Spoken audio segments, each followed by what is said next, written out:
হয়রানি হচ্ছে টিকিট পেয়েছেন, বাসের জন্য অপেক্ষা করছেন, ঠিক আছে।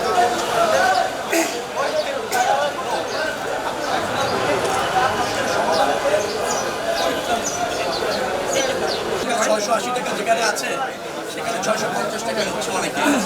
এরকম আপনারাও 650 অনলাইন সিস্টেমটা নাই, মানে ম্যানুয়ালি হলে দিতে পারবেন। নাহলে এটাও যাত্রীর চাপ কেমন আছে? সময় ছাড়িতে নিয়ে না যে কোনো মূল্যে শিডিউলটা মেনটেন করার চেষ্টা করি। যাতে যাত্রীরা স্টপেজে এসে হয়রানির শিকার না হয়। সবাই তো সবার পিছনে একদল করে খাবে। কত নিতে পারবে? ব্রিফিংটা দিবে, আরো দেখে যান আপনারা।